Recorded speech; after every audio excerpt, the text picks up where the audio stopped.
Cruising down the back roads, windows roll low, with the music blasting, bass and that flow. Remembering the bonfire, laughing with my crew, jamming on the corner, soaking up the view. Every beat's a memory, every song's a spark, feeling so alive, yeah, out here in the dark. Cranking up the radio, rolling through life, loving making memories, music cranks high.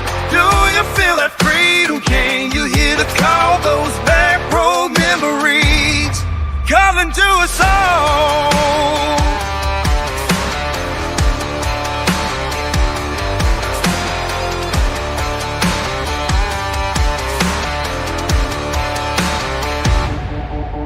The dreams are still burning, laughter is the same, sound still echo loud, can you hear that name? Life was so electric, every day the song, hearts on the highway, we to do no wrong. Chasing every sunset, world spin around, living for the moment, then we're going down. I can feel that fire still burning in my soul, when nobody's watching, I bring my rock and roll. Those back road memories calling to us all.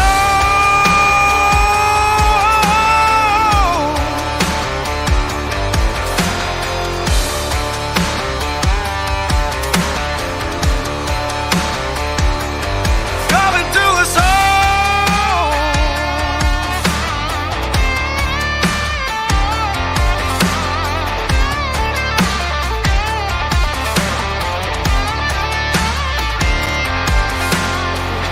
Down the back road.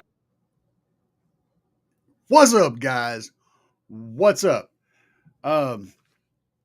We are in here on a Friday night, and I was going to do a 9 o'clock show, but I'm going to go meet my wife for taco date about that time tonight, so we're going to be pulling out of here before an hour's up, so you guys know ahead of time. But we're going to talk about sound deadener. It's one of those terms that's just thrown away on, I don't know, man. It's sound treatment, or sonic treatment, or acoustic treatment, acoustic control, acoustic treatment. And man, look, let me tell you, the first people to figure out how the surface and the space change the sound, I don't even know, man.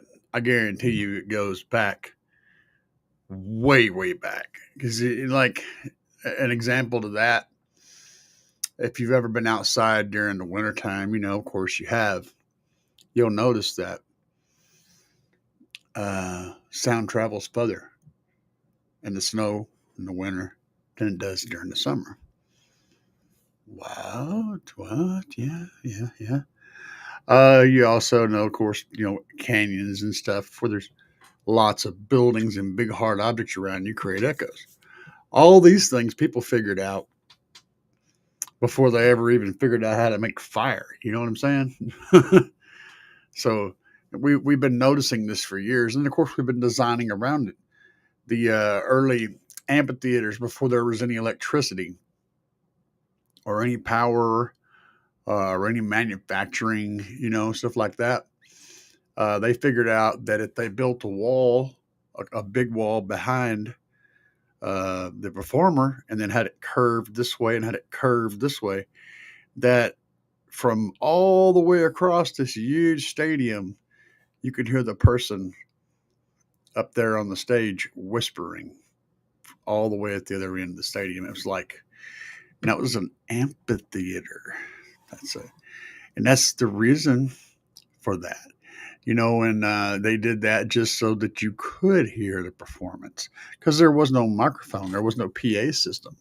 You wanted to be able to hear the lines and the singing and that, and a person could sing on stage without any kind of public address system and could be heard and enjoyed, 300 feet away by someone in the back row.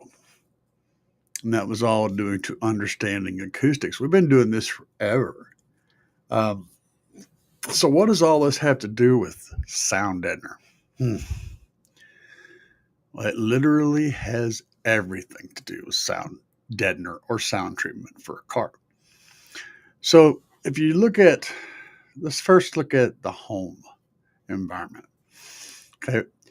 When it comes to sound quality, the thing that we do not want in a space that we're going to reproduce music. Okay, now there's two different things here. One is producing music or creating, the other is reproducing or recreating. So if you're creating music, the space that you're in may not be good for sound quality. It may be just an echoey chamber. It may be a stairwell in a building or a bathroom or a shower, a long hallway. These places create different sound. And when you're creating music or you're creating a sound effect, you may want that color and that echo and all those things in there to give it a certain sound. But when you're recreating or playing recorded music, you're playing something that someone else has already finished and you're just reproducing it. In that situation, you want pretty much a dead room. You want the room to sound like there is no walls, no ceiling, no floor, just open space. You don't want any reflections or any echoes coming off the walls. So the things that you don't want is hard surfaces anywhere. This is why, good example of this, this is why Elvis covered his ceiling with carpet, the shag carpet in his jungle room. It's because they recorded in there and he wanted the echoes and all that stuff from the ceiling to be knocked out. He wanted a more dead space to record. He didn't want a lot of echo in that space. And that worked pretty well. I mean, it's kind of weird having a carpeted ceiling, but it makes a big difference. And then, of course, you have acoustic tiles. You guys are familiar with, you've probably heard that term before, the acoustic tiles, and you never really thought about what acoustic tile means. Well, in the office space, you've got, people all over this big, huge room. They're separated by little dividers that go up, above their head, but there's still this big, huge, wide open space. Can you imagine how much echoing and how loud that would get? With the acoustic tiles up there, which is these tiles that go in the grid, they're all designed to trap sound and absorb it and not reflect it. And that is a sound treatment. It is a generic, quick, easy, get it done sound treatment, right? And that is an example of sound treatment, right? For a space, like an office space. In warehouses, they'll do insulation. They spray it on the metal surfaces on the inside. The whole point is to create non-reflective surfaces. Now, in car audio, it's the same exact thing, but there's two different groups of people in car audio that sound treat a space for two different reasons and two different things. And your guys that want to get real loud and your guys that want to make it sound amazing. Some of the sound treatment that they do is the same. It follows the same path on both directions. They want to stop vibrations. They want to stop rattles. They want to make the vehicle not make any noise itself, right? And that's the general point where they're both the same. In that time and that type of an environment, both for SPL and for SQ, they will do mass loading. So they'll make the panel itself heavier and have more mass across it so that it won't vibrate. Um, like on a drum, for example, you hit the top of the drum, the whole drum vibrates and makes a noise. If you take a piece of, some kind of rubber mat and lay it on top of the drum head, it makes it not make any noise. It literally stops all that vibration. That's exactly what you're doing in a car on metal panels, is you're stopping that panel from vibrating, or you're changing the frequency that it will vibrate to a much lower frequency so that it doesn't make any noise that's irritating you. However, that's not the only sound treatment. This is the one that everyone's familiar with. This is what the go-to brain is going to. You stick on this heavy stuff with foil on the back and rubber under there, the butyl rubber foil backed stuff to the metal panels. That's what everyone thinks of as sound deadening. That's only one of many, many, many layers of potential sound deadening or sound treatment to a car. There's all kinds of other stuff. Let's see who all's popped up in the chat. Hang on a second here.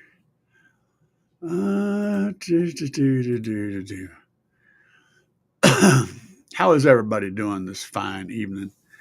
Audio Connection said, "What's up? What's up?" Steve's Custom Shop. Evening. Stu said, "I'm here." Michael Smith, what's up? Office Space, great movie. Oh yeah. That's my stapler. I've been recording and producing music for almost 20 years. Have a studio built in my house. I use bass traps. Yep. In the center corner of the loud room to stop echoes and reverb. Yep. All sound treatment, man. These are the things the average person doesn't even consider, Stu said, "I'm one of the SQ guys. Touching base with the oldest child, but I'm here. What's up, man? Touching base on call with the oldest child. I got you. You're at work. Yes, ish. You're at a honeydew. CLD. Let's see here. Loving the Trunk Thunder 5K V2. You damn right, man. Love some Trunk Thunder Lithium. Once you go lithium, you just don't want to do anything else, man. That's the truth. I mean, it really is. It's like, holy crap, it took me however long to go from making a bunch of bad decisions to making the one right decision. It's like game changing, completely game changing. And you never go back. You can never go back. It's just so bad. Back is so bad. So, back to the story though.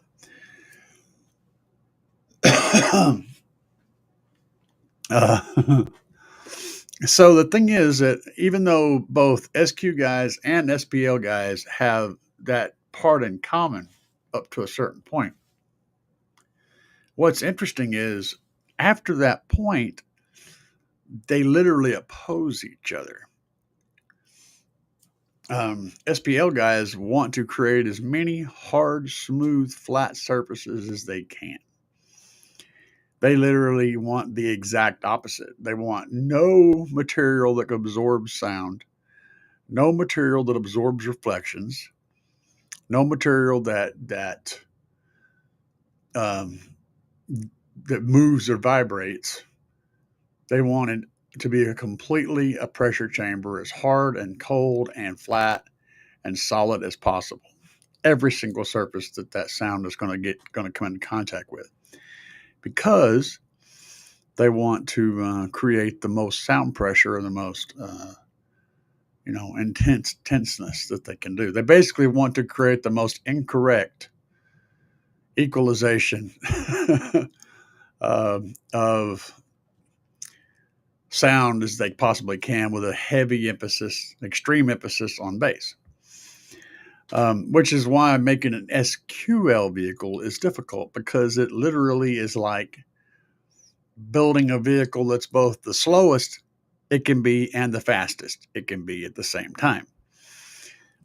Or the tallest building and the shortest building at the same time. They're literally the opposites of each other in a lot of ways. But I get somewhere, there's a happy medium in there. You just have to figure out what the most important things are that you need to do for both, and then put emphasis on those, and then not really put any emphasis on the other stuff. For example, some guys will get rid of their seats, and they'll replace the seats. They'll take them out completely and put a block of wood in there to sit on, or they'll pull the regular seats out and put like racing style seats in there, which have the much thinner construction, much harder, much thinner padding. And they also have lots of holes open up to the back so that the subwoofers and the sound doesn't get trapped and absorbed as much. A lot of times they'll replace the headliner with solid wood or solid hard material. There'll be no headliner at all up there. Or pull a carpet, put down just a layer of, plastic. I forget what that stuff's called, but it's that real thick plastic sound deadener stuff that's gotten popular here recently. Somebody will put it in the comments. I know I can't think of the name of it, but some of you guys know what I'm talking about. They'll put that stuff down just to create a hard, super flat, super hard, rigid surface. Because the less material, the less softness there is, the more the sound gets reflected, and it doesn't get trapped. It gets bounced back and forth and creates those waves of, bass destruction that everyone's wanting to have. So it's kind of funny how that works. So they literally work against each other. The Green-Eyed Monster said, "It's good to see you looking better. Love your channel." Thank you. I just, last night, I had to, I still have the damn thing. Had to wear this horse's shit. It's a sleep study, a home sleep study kit. It's really crazy because it's completely disposable. I don't understand that. I'm supposed to throw it away. It's like a whole lot of kit, man. It just gets thrown in the trash. Hooks up to an app on your phone. You run it, and then they'd say, "Okay, we got the stuff," and you just throw it in the trash can. It's like, it seems so wasteful. But no, it's not epoxy. Kenneth Wayne said epoxy. No, not epoxy. He said, "I won't never go back." Yeah. But that thing made it really hard for me to sleep. So I was laying there. I got this thing on my finger that's squeezing on the end of my finger. I mean, it's tight. And I got a thing that replaced my watch that's squeezing on my wrist, and it's got a big, huge disc on the top. So it's like causing all sorts of weird problems. Then another wire goes up to my chest where I had a thing stuck to my chest up here. And it's, you got this already over here, this implant, and it's still sore and still, so I have all this crap that's pushing on me and squeezing on me and touching me in different places. And then they wanted me to go to sleep kind of on command. So I lay there all bundled up in all these wires and crap for about 3 hours before I finally drifted off to sleep. And then I slept like crap. It's for sleep apnea, and I can get away without a CPAP machine, but man, I had one in the past and I slept so good with it. I mean, I slept so much better with it. And I also have a problem with congestive heart failure. So my heart doesn't move blood fast enough. So I get fluid buildup in my lungs. And when I'm laying down, not actively keeping my lungs cleared, being awake and whatnot, it will build up in my lungs and wake me up with this lot of fluid in there, and I'm sitting there trying to cough all this crap out. Well, the CPAP machine actually helps in that regard because it pressurizes that space in my lungs. It's creating a constant pressure inside my lungs, and that helps to push the water and the fluid from getting in there and keeps the lungs inflated. It's a big help in that department. It's kind of an accidental help, but it's really, really good at doing that. Let's see here. Good day, lads. Good day, Dubby. And Stu, yeah. John, happy you're getting healthier. Love your channel. Thank you, John. I remember Vibraflex. Yeah, that's what it is. Y'all remember to smash that like button. Yeah, baby. Reach down there and grab the mouse, grab the finger, and hit that little thumbs up, man, because the like button helps me out. So, yes, Vibraflex. That's what I was trying to think of. Thank you. Vibraflex comes in these really thick sheets, and it has an adhesive, but I think the adhesive is more of a. It's not even that important. It helps, but the idea is you get this stuff extremely hot, like melty hot, and then you heat up the surface you're going to put it on. You get that cherry hot, and then you stick this melty hot stuff to this cherry hot metal, and it soaks in there and grabs hold of every little bump and crack and crevice, and it makes what would be a normal little sheet of metal into, like a 3/8 inch thick chunk of plastic with metal on the side of it. It's really, really intense. And if you want to see an example of that,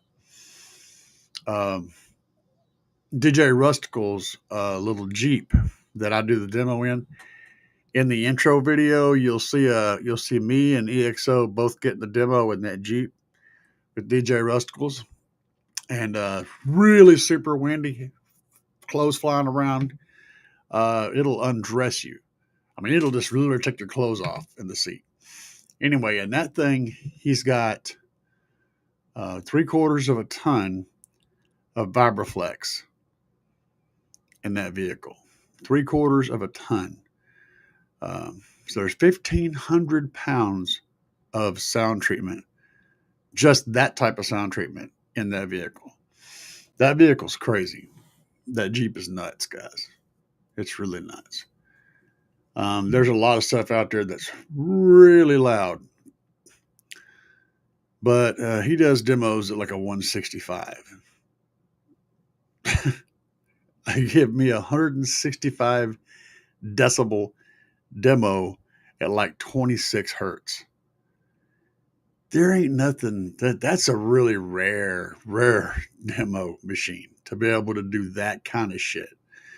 And it will take your clothes off, man. It will pull you. The person will get stripped. Your hat's gone instantly. If you got your hat in your hand, or unless you got a hold of it, it's gone, instantly gone. And yeah, it'll hurt you. That thing's crazy, and it hurts you with low bass, which is extremely impressive. A lot of vehicles are super loud, but they're loud in like 60, 70 hertz. This thing's doing that shit in the 20s, which is exactly the kind of demo I like to get and like to give. So there you go. Let's see here. Logan Davis said, hey, I just got subs myself into earlier today. The amp shut off mid-song, and I didn't have bass for 10 minutes. Sir, that is the bane of every bass head's existence. I then had it cut back after another 2 to 6 minutes, and should my system be fine? About 10 minutes, then it cut back. Yeah, I mean, it ain't broken. You just you've just got one of or many of problems that cause amplifiers to heat up. Since you just got the system put in, or you just put it in, I want to go out on a limb and make a couple of guesses. Um, Usually, the typical things that cause that problem are the amplifier is mounted in a location where it's not getting any air circulation around it, so it's overheating. That's one. It's wired really into the dirt on the ohm load, like you got it wired to a half ohm or something like that. Probably not the case in your scenario unless you have somebody with a lot of experience putting it in for you. You wouldn't have wired it that way on purpose, but they might have. That's probably not your issue though. It's probably going to be a lack of air circulation and probably going to be poor grounds. Um, and poor grounds will cause heat quicker than anything. If you guys have been in a house or an old house or a mobile home, and you plug the electric heater in the wintertime, and after a little while, it throws the breaker. We've seen this. Guys, I know you've seen it. Damn electric heater will throw the breaker. You got to go out there and reset it. So you plug it into a different plug-in and it works fine. I'm going to tell you, you take the panel off of that breaker box, that breaker panel, pull it off. You see all the bare ground wires running up there? I don't suggest that you do this, not knowing what you're doing, but if you did, put a screwdriver on those grounds, I guarantee you there'll be all kinds of loose. They're all kind of loose. And if that neutral wire going up there to that circuit isn't tight, which it won't be, those wires get loose. Those connections, especially if that breaker box is outside the house, it's a guaranteed to have it happen. Over time, even copper will corrode. And as that corrosion happens, part of that material that used to be a wire, part of that material, this is the wire, used to be a wire, now turns into green oxide, right? And that, as it does, it takes away from some of the diameter of the wire. It gets smaller.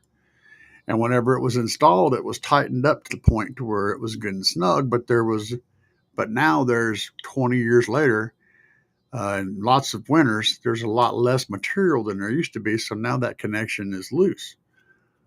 And it happens a lot on those. And if you go through there and take a screwdriver where your hand is nice and insulated, always put one hand in your pocket, put your left hand in your pocket so you're not doing anything stupid with it. Take your right hand, hold an insulated screwdriver, and carefully go through and tighten one screw at a time. You'll find it's a whole bunch of them in that breaker box release. And once you do that, guess what? It'll stop tripping it.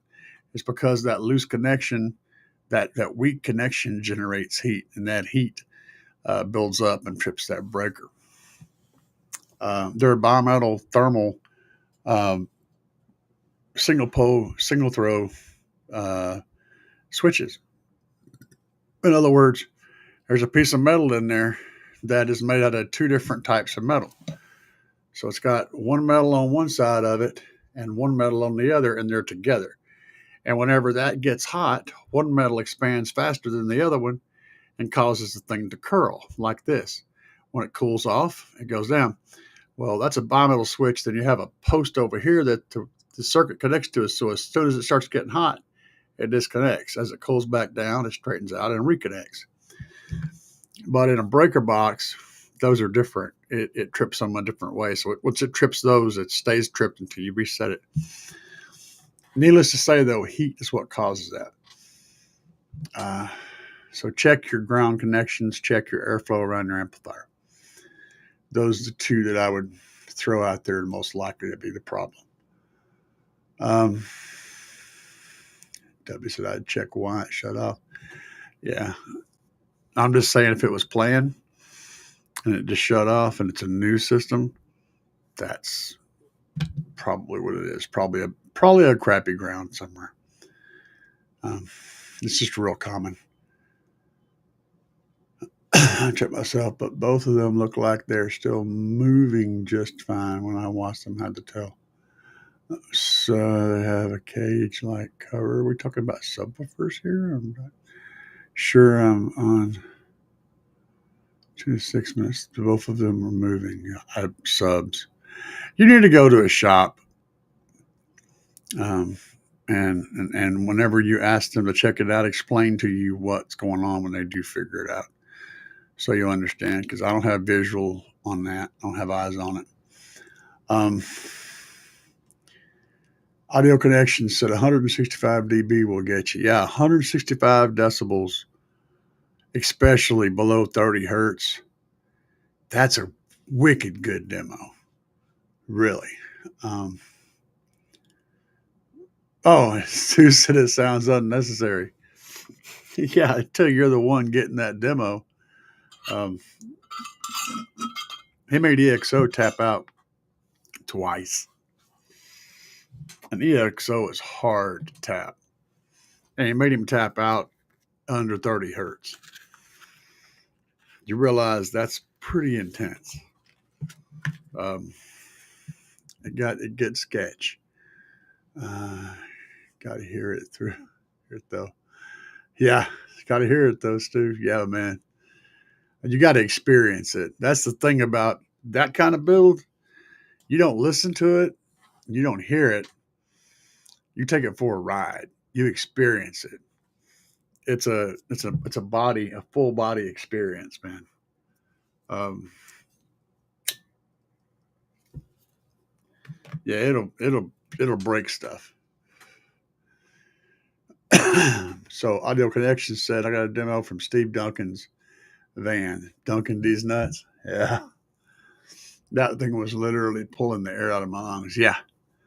Yeah, that's what it gets to. If you depending on the frequency, man. See, everybody has a frequency that affects them in a strong way or another. Some of the higher frequencies are much easier to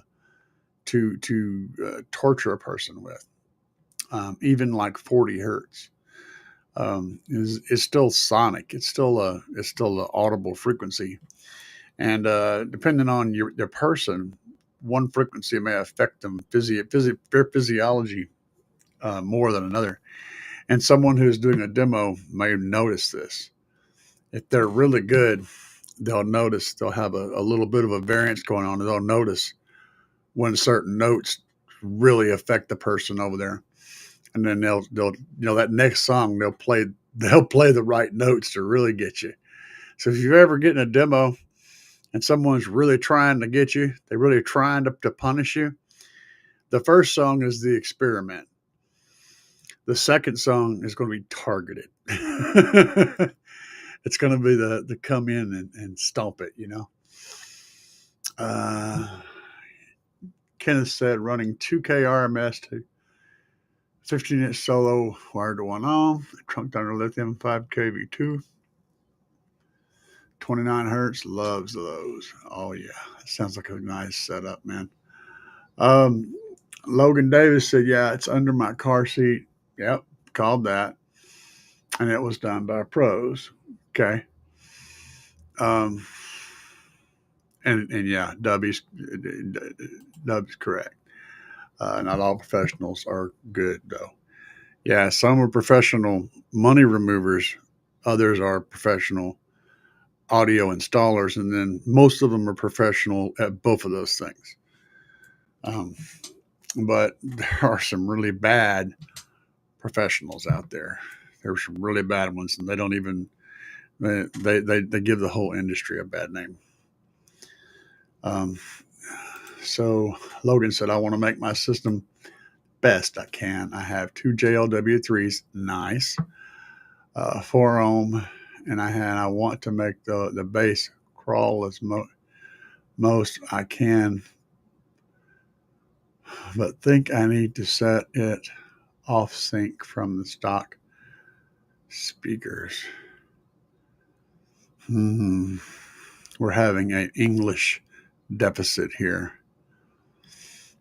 Let's see here.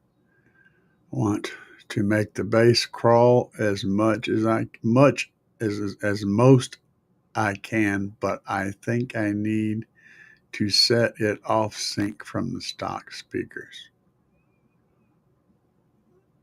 I'm not sure Somebody else is in here that catches him and figures out what he's asking for, jump in there and help him.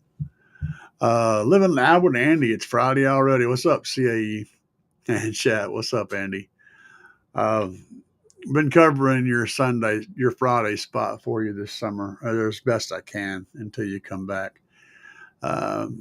Tonight's topic is sound treatment mainly. So, it's always everything, but we started out with that. We got to ask about it the last show, and I said I was going to pull it up and talk about it some on this one. Glad to see you in the chat. Kenneth Wayne, on the thing, heating up is my amp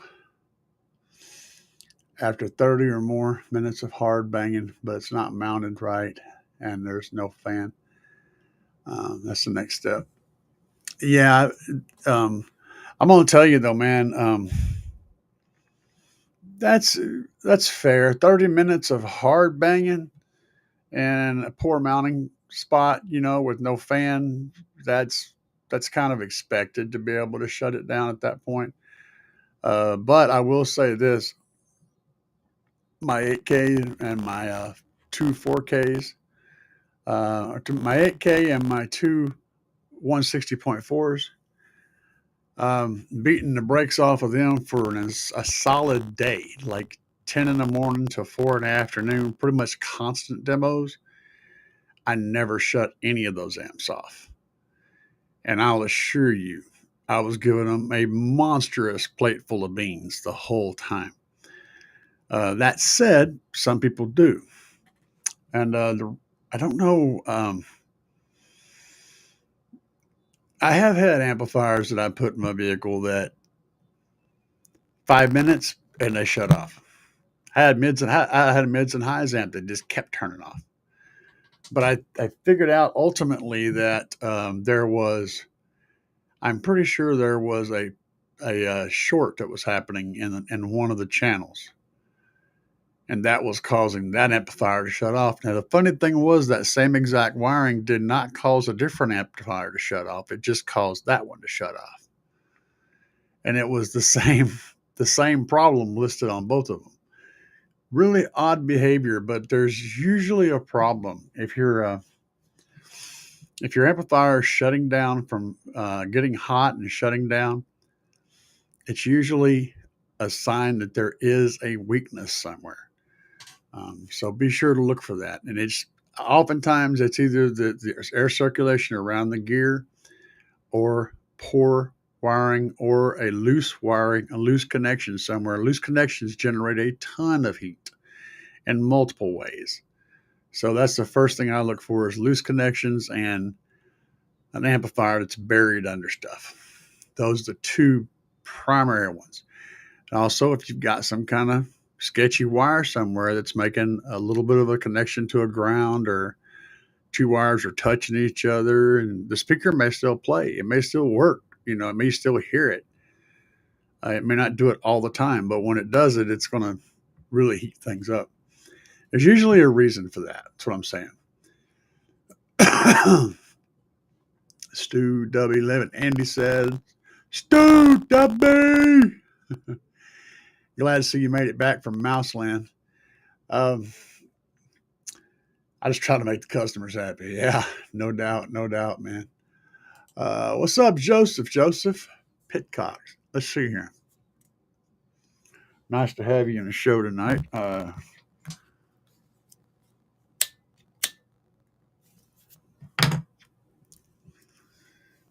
wanting to run dual 15-inch Orion XTR subs, 750 watts RMS. That's their mid-level, that's the mid-level, I believe. XTRs, good subs, they'll work fine. And I'm looking at the JP8 amp to run it. I see a lot of people. JP8 would run it. I would tell you what I know for sure. What I would suggest, though, for your XTR subs, I'd recommend the Orion XTR 2500.1. It don't matter what subs you're looking to run. That 2500.1 Orion XTR 2500.1 amplifier is so underrated. That thing is an absolute monster of an amplifier, and you can get it. I guarantee you're going to get it at a better price than you will the JP8. Um, it's a very underrated, really, really powerful amplifier, and you're already running the XTR subs. That'd be what I would say to go with. But can't go wrong. JP8 should be a good unit too. I've already ran the amplifier. I've ran several of them.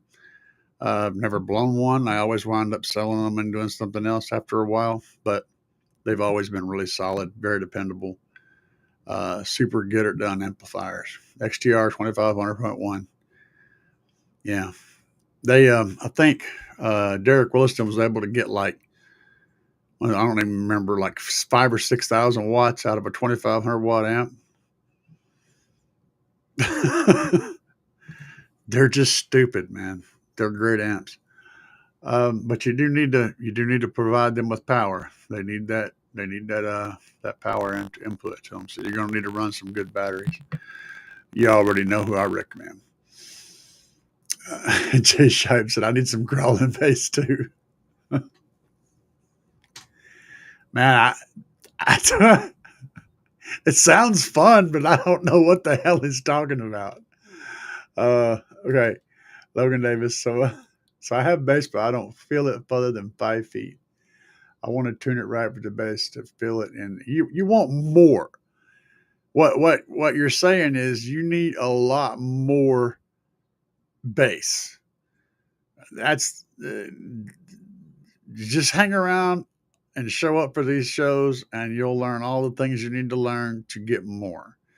But more bass comes from larger enclosure, more cone area, and more power. Those are the things that are going to make more bass in that order, by the way. Larger enclosure with the same subwoofers and power you currently have will make a lot bigger improvement than you think. Then more cone area is also going to increase it. And then, of course, more power is going to increase it. But you start out with the enclosure.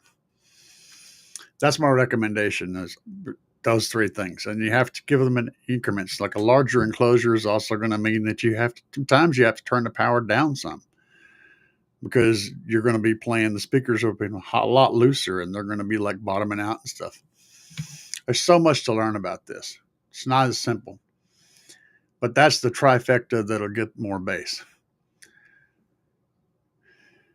Yep. And he literally just said the thing. That's exactly what I just said right there, Logan. In fact, I'd say box being one of the biggest factors. Exactly.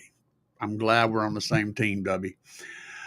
Stu's Custom Shop. Logan, that's probably going to be the vehicle it's in. That is a big one too. Yes, up to the vehicle. That space you're trying to work in definitely will affect it. Yep. Sounds like a prefab to me, Stu. Yep. I guarantee you, they took him to the cleaner too. And of course, he's got JL. I think he said he had JL gear in there. So they say, here, this is nice and expensive. Don't get me wrong. Those W3s will get stupid nasty and sound amazing, but you need to have the right setup going on. Just buying a name brand doesn't guarantee that you're going to get the performance that's associated with that name brand. The performance is going to come to matching the equipment up to the correct enclosure, installing it properly, giving it enough power, all those things, all the correct enclosure size and shape and port tuning and all that stuff, as well as good quality equipment with consistent power so that it can feed and provide you with what it wants. All these things are part of where that bass comes in, not just one of them. He had a small version of the dual 12 Q-bomb. That explains that. That's going to be a high. That box is tuned at like 42 or 44 hertz or some crazy stuff. I had that box in my closet in there. My cats, I had it out in the living room for a while. I have a dual 10 version of it in my living room right now. The cats use it for a cat house. I had the dual 12 version in there, and they were using that as a a, a 2-tier cat hotel. That's what it's good for right there, man. It's good for a cat hotel. Um, you run the Slapz right. Wouldn't the Slapz 3K do better? 15 Solo X? Um, hmm. For a single 15 Solo X, Slapz 3K? Probably. And good price on that. Let me look and see here. I have to think about that. The 15-inch Solo X. Yeah, that's a $200 amplifier. That's a really good price on that amplifier. It's less than $200. Um, I would probably go with the Shox 5K though, and then just turn it down a little bit because that'll allow you to grow into 2 of those eventually. Plus, you won't be pushing the amplifier as hard. It'll be coasting a lot, and I'll be able to play that just fine. So that's my advice. Yeah, the 3K would work. The Shock 5K 0.1 would be the better choice, though, because it allows you room to grow, and the amplifier is not pushing as hard as it can. Andy, Andy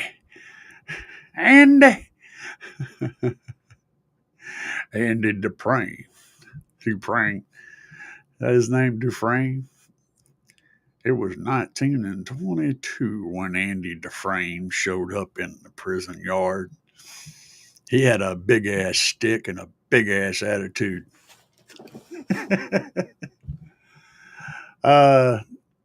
Andy said, proper tuning of your crossover on amp could clean up that sound. Yep, my advice is to set it as low as possible and try different songs and adjust. I think it might help clean up the sync. Maybe that's what it's. Yeah, I get what you're saying. So yeah, he's thinking maybe the bass is a little bit overwhelming, or it ain't quite. Yeah. So in other words, they didn't tune his system. They just threw it in there and took his money and said bye. Yeah, I hate those shops. I can try this living crossover as low as I can. I can try this. Oh, he's talking to Andy. Okay, try this. Yeah. You're on top of it. More bass will fix that. Custom box go a long way, Logan. Yeah.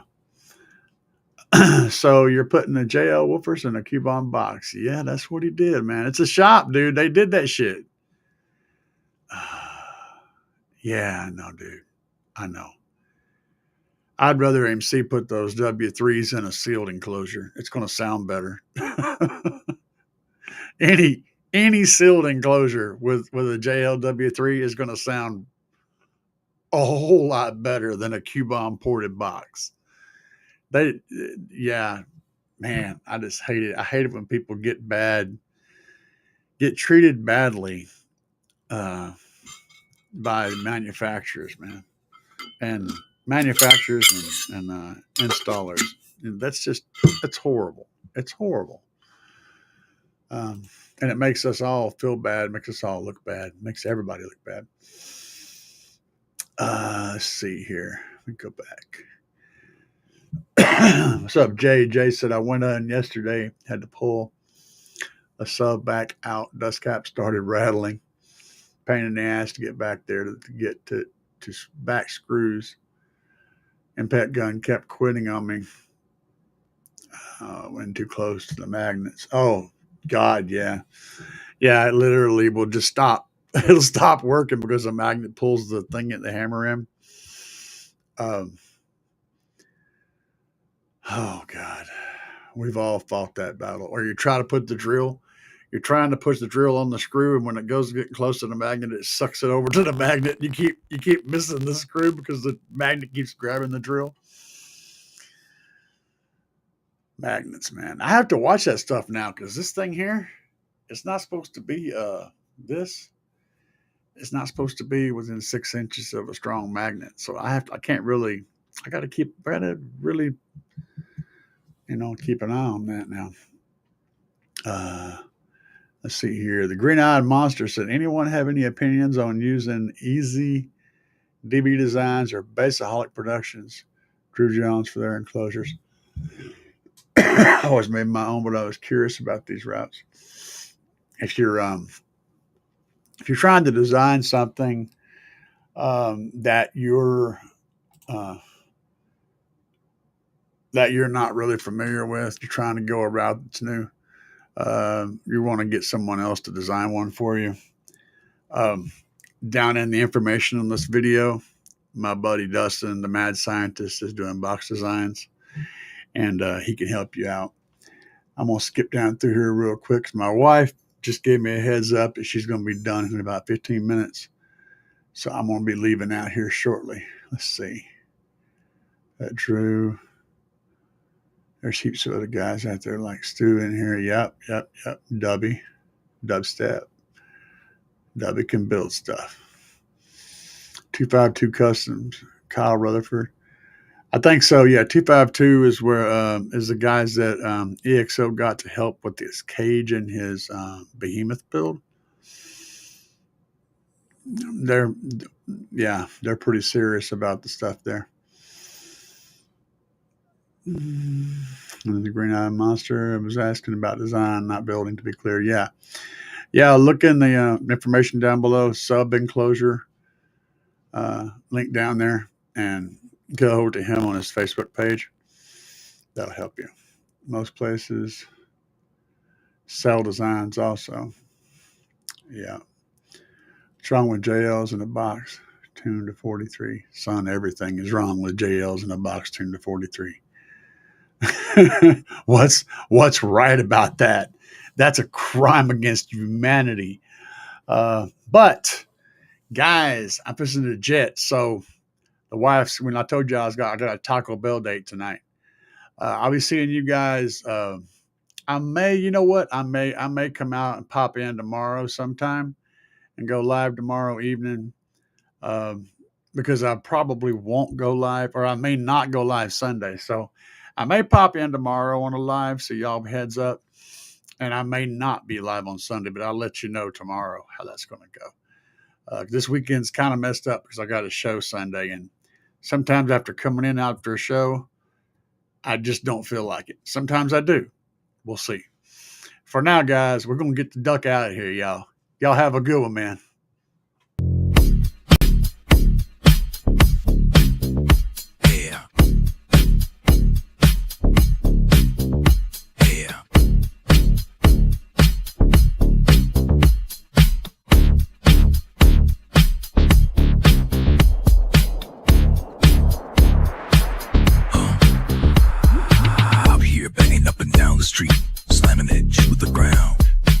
Subwoofers are getting loud, you can feel the booming sound.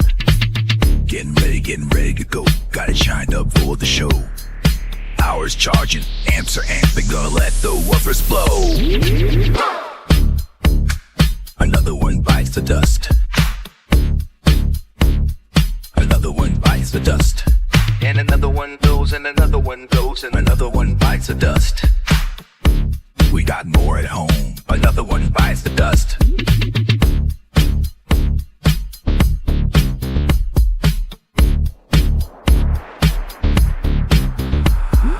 Wires are glowing and the amps smoking, subs are cherry red. Let me keep jamming, gotta keep the bass slamming, gonna go hard till they're dead. Full power, gotta let it go, 20 hertz in the floating air. Sparks are flying, voice cords are frying, and the smoke is in the air. Another one bites the dust. Another one bites the dust. And another one goes, and another one goes, and another one bites the dust. Hey, we got more at home. Another one bites the dust.